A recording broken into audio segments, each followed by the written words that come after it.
یەکێک لە جارەکان یەکێ لە براکانی بە ناوی زەید لە بەسڕە شۆڕشێکی زۆر گەورەی دەست پێ کرد لە بەرامبەر مەئمونە لە زەمەنی مەئمونە. کاتی ئەم شۆڕشەی دەست پێ کرد مەئمون بیری کردەوە کێ بنێرێ بۆی ئەم شۆڕشە کۆتایی پێبێنێ.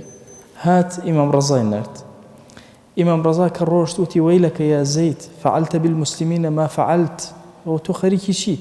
ئەو هەموو خوێنە لە مسلمانان ئەڕژێ و بە حساب شۆڕش ئەەکەی وتەزعم ئەنەکە ابن فاطمة واش تصورك كتو كري فاطمة أواش جوا ناديته فرمي والله لأشد الناس عليك يوم القيامة رسول الله صلى الله عليه وسلم والله هموك زيادة كتند أبي لسرتو للرجي قيامتك خير مسلمان أرجي والسلطة ودا صلاة هر خدي بيغمبر أبي صلى الله عليه وسلم بابير من أبي أفرمي ينبغي لمن أخذ برسول الله أن يعطي به كورة شون سلطة بتو أشي برا أو كسي كبناوي بيغمبر صلى الله عليه وسلم سلطة ورقري أبي بناوي بيغمبري شو عطابك وكو أو ما ملبك أو ما ملبك كز ناكري بيغمبر أسا كز ناتواني بشي تجر أمبارا عليه أفضل الصلاة والسلام. أفرمي مأمون كاتي كام قصي بيست خوي تير دسي كر بقريان كاتي أم كلماتاني إمام رضاي بيست.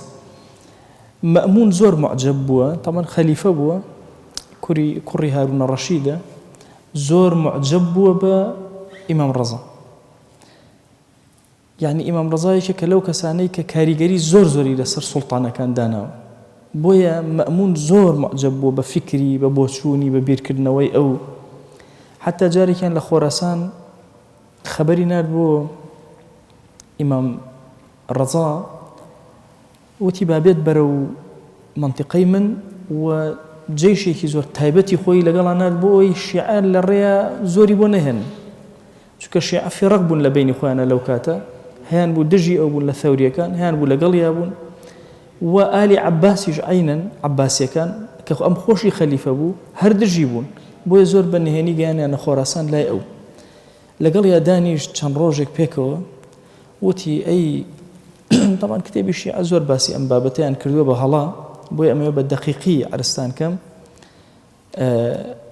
أفرمي بيود وتي من أما لدواي خم سيرم كردوا آلي عباس همو يسير كردوا عباسي كان آلي علوية كان يشم سير كردوا والله أفضل تر لتوم أنتياني أما أم خلافية الرجل الشاني خم لكم وتسليم بتويك نقدواي خم هل الزمن خم تسليم بتويك. إمام رضا زور هوليا كلام قراره بشيماني كاتب بەڵامەتی بە هیچ شێوازێ پەشیمان نابووم.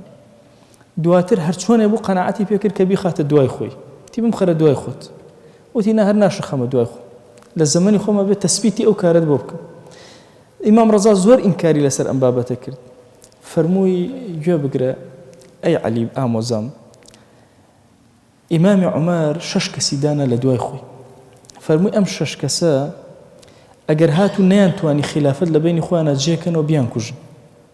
والله أجر أم خلافته ورنقري أتكج هيج مجاي شو كزني لا تو أفضل تلا عالمي إسلامي جهاني إسلامي تو أما ورقرة بوي عالمي إسلامي لدواء منه كشيب ودروز نبي. طبعا مأمون يشكل الداهية كان حلو كمكوري زورة لهندي بابتها براسي بابتي خلق قرآن وأنا بلا ميشك لفضائل كان كوي باسكريان فضيلة كتو مثلا خليفة بي آمادة بخليفة لعائلة خوت وبن مالي خوت دركي بو بن مالي كتر لدواي بينو برديكي زور إمام رضا قبولي أمي كرت هندق وتوانا ما فيالك بولا مأمونة وبو أو بو جهاني إسلامي بكاتا چند پارچك خوي ظالبه بسرية والحال قصي زور لسر مأمون كراوة چكا مأمون داهيكي زور قوري زورك بيان وايا بم آسانية أم دا صلاة تسليم ناكا بيان سيرك مأمون أمكاري كردو بو زورينا طعنيا لمأمون داوا بلام لحقيقتها مأمون زورك لمؤرخين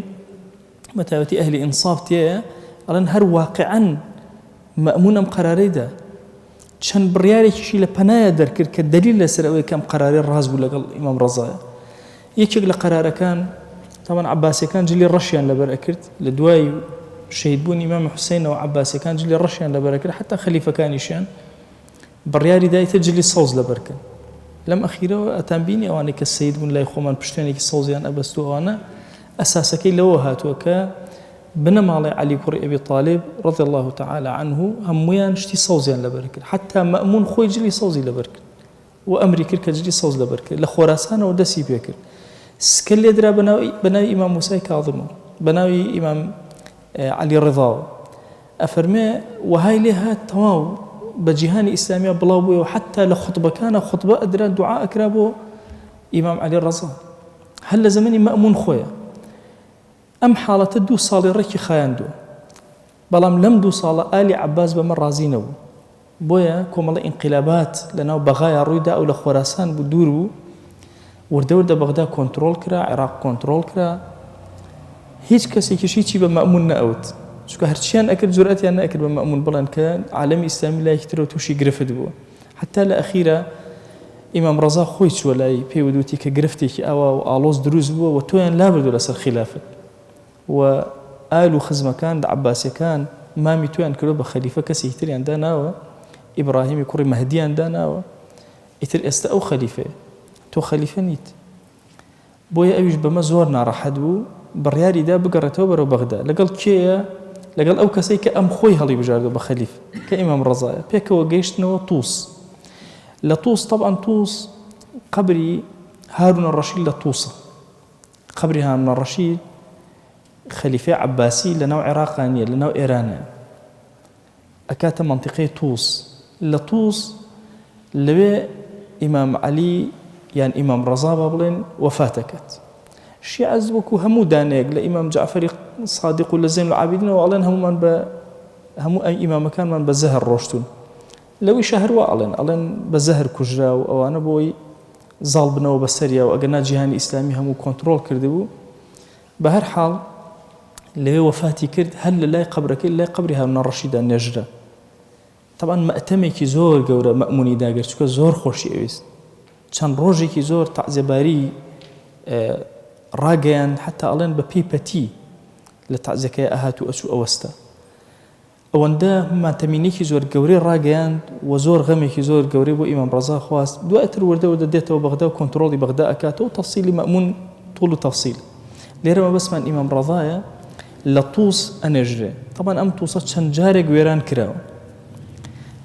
شوێنێک کە شوێنی ئیمام ڕەزایە، ئەو شوێنە ئێستا وەکو مەقبەرەیەکی گەورەی لێکراوە کە هارون الرەشیدیش هەر لەوێ، هەر لە پەنای ئەوەیە، چونکە ئەو دوو قوبەیە هەردووکیان لە یەک شوێنە بوون بە پێی تەریخ.